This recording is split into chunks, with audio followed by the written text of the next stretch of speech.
एक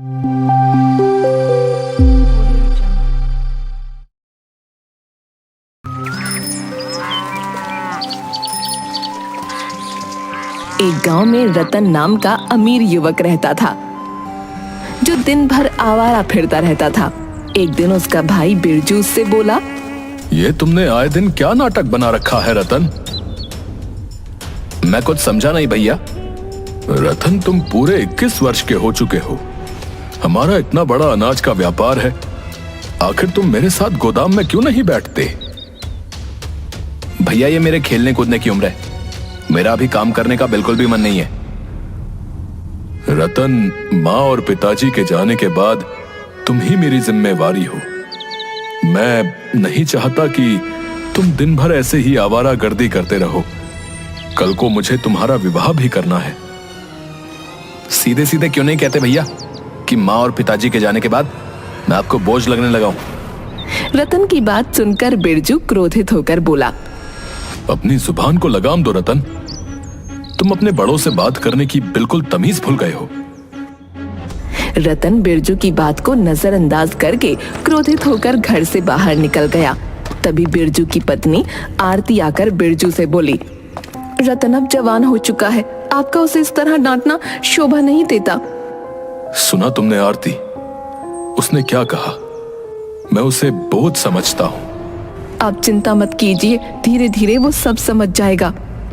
इधर रतन गांव में फिर से आवारागर्दी करने लगा। तभी उसकी नजर मुखिया की बेटी झुमरी पर पड़ी। रतन उसके पास जाकर बोला, मैं तुमसे काफी दिनों से बात करना चाह रहा था झुमरी। देखो रतन, मैं तुमसे तंग आ चुकी हूँ। तुम गांव में मुझसे इस तरह की बातें करते हो और गांव वाले मेरे और तुम्हारे बीच को लेकर कुछ और ही समझते हैं। उन्हें जो समझना है समझने दो। जल्दी बोलो, क्या बात करनी है? झुमरी, मैं तुमसे प्रेम करता हूँ और तुमसे विवाह करना चाहता हूँ। रतन की बात सुनकर झुमरी का गुस्सा 7वें आसमान पर पहुंच गया। मेरे पिता इस गांव के मुखिया हैं रतन, और वो मुझे कॉलेज सिर्फ इस वजह से पढ़ने भेजते हैं कि उन्हें मुझ पर भरोसा है। मैं उनके विश्वास को नहीं तोड़ सकती। आइंदा अगर मेरे पीछे आए ना और मुझसे बात करने की कोशिश की तो मैं तुम्हारी शिकायत अपने पिताजी से कर दूंगी। तुम्हें जिससे शिकायत करनी है तुम कर सकती हो। अगर तुम्हारे पिताजी गांव के मुखिया हैं तो मैं भी कोई कम अमीर नहीं हूँ। तुम्हारे पिताजी जैसों को खरीद सकता हूँ मैं। इतना कहकर रतन वहां से चला गया। शाम को जब रतन घर आया तो उसने देखा कि मुखिया उसके भाई बिरजू के पास बैठा था। बिरजू रतन से बोला, ये मैं क्या सुन रहा हूँ रतन? अब तुम आवारागर्दी करने के साथ साथ लड़कियों को भी छेड़ने लगे? मैंने किसी को नहीं छेड़ा भैया। मैं मुखिया जी की बेटी से प्रेम करता हूँ, उससे विवाह करना चाहता हूँ। प्रेम करते हो? प्रेम शब्द का मतलब भी समझते हो तुम? तभी मुखिया बिरजू की ओर देखकर बोला, बिरजू, मेरा ख्याल है मेरे जाने के बाद तुम रतन को समझा देना। ये समझदार है, समझ जाएगा। नादानी में लड़के ऐसी गलतियां कर ही देते हैं। नहीं मुखिया जी, आज मैं फैसला करके रहूंगा। आज तो इसने हद पार कर दी है। इतना बोलकर बिरजू रतन से बोला, रतन, मैं तुम्हारा विवाह अगर मुखिया जी की बेटी झुमरी से करा दूं तो तुम उसे खिलाओगे क्या? तुम करते क्या हो? तुम्हारी महीने की आमदनी कितनी है? अपने भाई की बात सुनकर रतन का दिमाग पूरी तरह से खराब हो गया। भैया, मत भूलिए कि पिताजी ने अपने जीवन में बहुत सारा धन और संपत्ति बनाई है। उसमें से आधा हिस्सा मेरा भी है। जानता हूं, लेकिन तुम्हारे जैसे नौजवान को जब पिता की संपत्ति और दौलत मिलती है ना, तो वो उसे मिटाने में ज्यादा दिन नहीं लगाते। क्योंकि तुम लोगों की बस यही समस्या है कि तुम मेहनत नहीं करना चाहते। आप क्या कहना चाहते हैं भैया? यही कि अगर पिताजी अपनी संपत्ति तुम्हारे नाम ना करते तो तुम भीख मांगने के लिए एक कटोरा भी नहीं खरीद पाते। पिताजी की संपत्ति की हक की बात करने से पहले एक बार ये तो सोच लेते कि पिताजी के काम में तुमने कितना हाथ बटाया है। बिरजू की बात सुनकर रतन क्रोधित होकर बोला, अगर ऐसी बात है तो मुझे पिताजी की संपत्ति भी नहीं चाहिए, ना ही मुझे ये घर चाहिए। मैं घर छोड़कर जा रहा हूं। अब रतन, मेरी बात सुनो रतन। मुझे कुछ नहीं सुनना मुखिया जी। मेरे घर के मैटर में आप ना ही पड़े तो अच्छा है। इतना बोलकर रतन क्रोधित होकर वहां से चला गया। आरती बिरजू से बोली, ये आपने सही नहीं किया। आपको रतन से इतना कठोर रवैया नहीं अपनाना चाहिए था।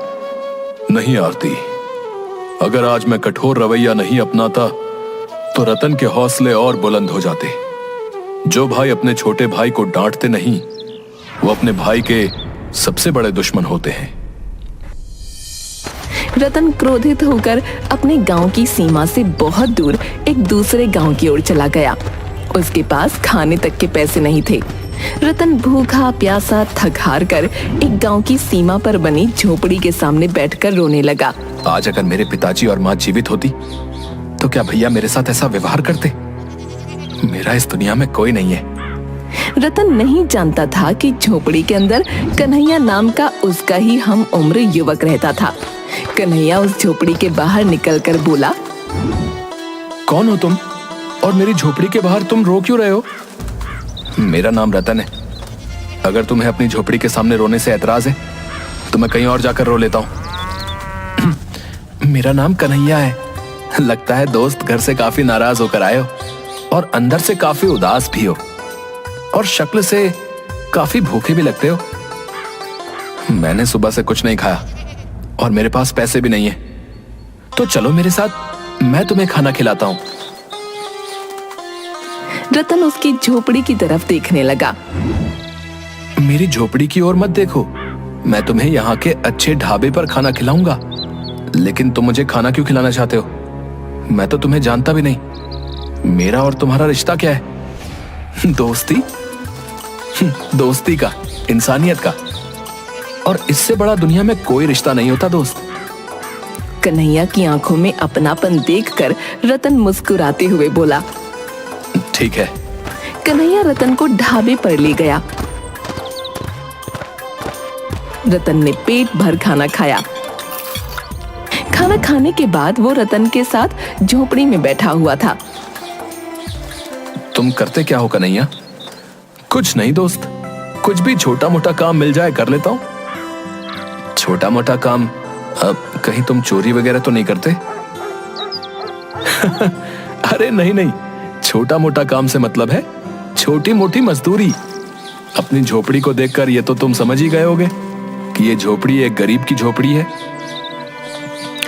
बचपन में ही माता पिता छोड़कर चले गए, तब से मैं अकेला ही हूं। जब तुम्हें अपनी झोपड़ी के बाहर अपने माता पिता को याद करते हुए देखा तो मुझे अपने माता पिता याद आ गए। एक समय में मैं भी अपने माता पिता को याद करके बहुत रोता था। अब क्या मैं भी तुम्हारी झोपड़ी में तुम्हारे साथ रह सकता हूं? यह भी कोई पूछने की बात है? मेरी झोपड़ी में 2 ही चारपाई हैं।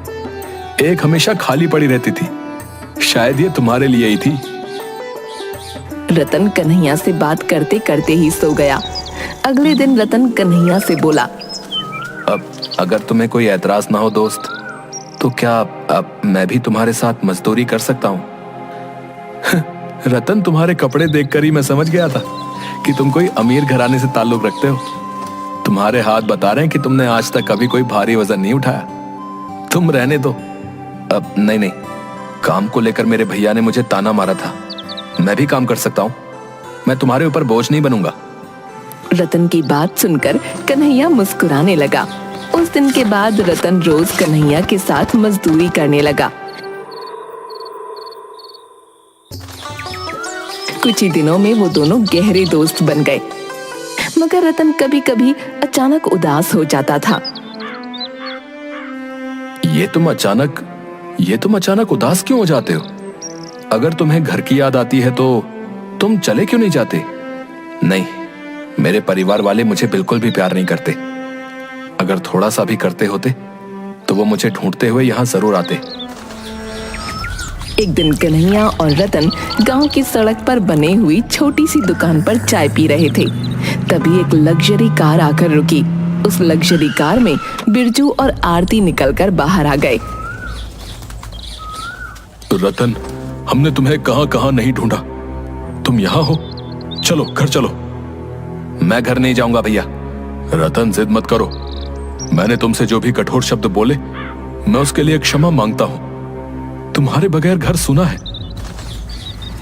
रतन, अपने भैया को नहीं तो कम से कम अपनी भाभी की बात तो मान सकते हो। मैं तुम्हारी माँ समान हूँ। आज मुझे पूरा विश्वास था कि तुम जरूर मिलोगे। चलो घर चलो, मैं तुम्हारी पसंद के सारे व्यंजन बनाऊंगी और तुम्हारा विवाह झुमरी से करा दूंगी। अपनी भाभी की बात सुनकर रतन मुस्कुरा दिया और बगैर कन्हैया से मिले कार में बैठकर चला गया। रतन को इस तरह जाता देख कन्हैया को अंदर से बहुत बुरा लगा। कन्हैया मुस्कुराते हुए अपने आप से बोला, वाह रे दोस्त, एक बार मिलकर ही चले जाते। चलो कोई बात नहीं, तुम मिलकर नहीं गए तो क्या हुआ, लेकिन मैं तुमसे मिलने तुम्हारे घर पर जरूर आऊंगा। कन्हैया बेचारा उस दिन से अकेला रह गया। कुछ महीनों बाद कन्हैया को रतन की बहुत याद आने लगी। कन्हैया जानता था कि रतन किस गांव में रहता है। कन्हैया रतन के घर पहुंचा। इतने सुंदर घर को बाहर से देखकर ही कन्हैया की आंखें फटी रह गईं। तभी उसकी नजर रतन पर पड़ी। रतन कन्हैया को देखकर बिल्कुल भी खुश नहीं हुआ। कैसे हो मेरे दोस्त? तुम तो मुझसे मिलकर भी नहीं गए। और दोस्त, मुझे नहीं पता था कि तुम्हारा घर इतना सुंदर होगा। जब तुम्हारा घर बाहर से इतना सुंदर दिखता है तो अंदर से तो और ज्यादा सुंदर होगा। तुम तो मेरी उम्मीद से भी ज्यादा अमीर निकले। रतन बुरा सा मुंह बनाते हुए बोला, यहाँ कैसे आना हुआ कन्हैया? सब कुछ यही पूछ लोगे क्या? अपने दोस्त को अंदर नहीं बुलाओगे? अंदर सजावट का काम चल रहा है। वो क्या है कि 2 दिन बाद मेरी मुखिया की बेटी झुमरी से शादी है, और तुमने अपनी शादी में गरीब दोस्त को बुलाना भी गवारा नहीं समझा। देखो कन्हैया, मैं जानता हूँ कि तुमने मेरी मदद की और तुमने मुझे खाना खिलाया और मुझे अपनी झोपड़ी में रहने के लिए एक चारपाई दी। तुम्हें उसके लिए जितने भी पैसे चाहिए मैं तुम्हें देने के लिए तैयार हूं। कन्हैया, तुम जानते नहीं मैंने जितना वक्त तुम्हारे साथ गुजारा है वो कितनी मुश्किल और मुसीबत से गुजारा है। इतनी सड़ी हुई और बदबूदार जगह पर मेरा दम घुटता था, इसलिए मैं कभी कभी वहां से भागने की सोचता था, मगर तुम्हें लगता था कि मैं उदास हो जाता हूं। रतन, तुम्हारी सोच बहुत छोटी निकली दोस्त। मैंने तुम्हें सच्चे दिल से अपना दोस्त माना था, इसीलिए तुम्हारी मदद की थी। कन्हैया, तुम में और मुझ में जमीन आसमान का फासला है। एक अमीर और एक गरीब दोस्त नहीं हो सकते। मैं नहीं चाहता तुम्हें यहां पर कोई और देखे जिससे मेरी बेइज्जती हो जाए, इसलिए तुम शांति से यहां से चले जाओ। रतन की बात सुनकर कन्हैया उदास हो गया और उदासी से मुस्कुराता हुआ बगैर कुछ कहे वहां से चला गया। कुछ महीनों बाद कन्हैया अपने गांव की एक रोड पर खड़ा था कि तभी एक कार तेजी से आकर एक पेड़ से टकरा गई। कन्हैया वहां खड़े लोगों से बोला, अरे देखो, वो कार एक पेड़ से टकरा गई। कन्हैया सहित सभी लोग वहां चले गए। कन्हैया कार के अंदर बैठे लोगों को देखकर बोला, अरे ये तो रतन है और लगता है ये इसकी पत्नी है। एक व्यक्ति कन्हैया से बोला, क्या तुम इसे जानते हो? हाँ जानता हूँ, और मैं ये भी जानता हूँ कि ये कहाँ रहता है। अब ये दोनों तो बुरी तरह से जख्मी हैं। इन दोनों को तुरंत अस्पताल में एडमिट कराना होगा भैया। सही कहते हो, एक काम करो, जल्दी से कार से इन दोनों को निकालो। कन्हैया ने उस व्यक्ति की मदद से उन दोनों को अस्पताल में एडमिट कर दिया। उस व्यक्ति ने कन्हैया की मदद से रतन के परिवार वालों को वहां पर बुला लिया। बिरजू दौड़ता हुआ वहां आ गया और डॉक्टर से बोला, अब मेरे भाई की तबीयत कैसी है और उसकी पत्नी झुमरी कैसी है? देखिए, उनकी पत्नी को तो ज्यादा चोट नहीं है, लेकिन आपके भाई की हालत ठीक नहीं है। क्या कहना चाहते हैं आप? आपके भाई का खून बहुत ज्यादा बह गया है। खून ज्यादा बह जाने की वजह से उनकी दोनों किडनियां डैमेज हो गई हैं। तो फिर आप मेरी किडनी ले लीजिए। अब आई एम सॉरी, आपकी एज ज्यादा है। डॉक्टर, मेरे भाई के इलाज में जितना भी रुपया खर्च हो जाए उसकी चिंता मत कीजिए, बस मेरे भाई को ठीक कर दीजिए। आप जाकर सबसे पहले खून का इंतजाम करिए, क्योंकि आपके भाई का ब्लड का जो ग्रुप है वो हमें कहीं नहीं मिल रहा। बिरजू पागलों की तरह खून का इंतजाम करने लगा, मगर उसे रतन के ब्लड ग्रुप का कोई ग्रुप नहीं मिला और हर किसी ने अपनी किडनी देने से मना कर दिया। कन्हैया चुपचाप डॉक्टर के पास आकर बोला, मेरा ब्लड ग्रुप चेक कर लीजिए डॉक्टर साहब। तुम कौन हो? रतन का दोस्त हूँ। डॉक्टर ने कन्हैया का ब्लड ग्रुप चेक किया। अरे वाह, तुम्हारा ब्लड ग्रुप तो रतन के ब्लड ग्रुप से मैच खा गया। अब डॉक्टर साहब, मैं अपनी किडनी भी डोनेट करना चाहता हूँ। क्या तुम इस बात को सीरियसली कह रहे हो? हाँ डॉक्टर साहब, रतन मेरा दोस्त है, उसकी नई नई शादी हुई है। मैं नहीं चाहता कि उसे कुछ हो जाए। जब रतन ठीक हो जाए तो मेरा मैसेज रतन तक आप जरूर पहुंचा दीजिएगा। बस मैं इतना ही चाहता हूं। तुम बिल्कुल पागल इंसान हो। अरे बिरजू बहुत पैसे वाला इंसान है। उसे पता लग गया कि तुमने अपनी किडनी उसके भाई को दान दी है तो वो तो तुम्हें पैसों में तोल देगा। मुझे पैसे नहीं चाहिए, मैं दोस्ती के नाम को बदनाम नहीं करना चाहता।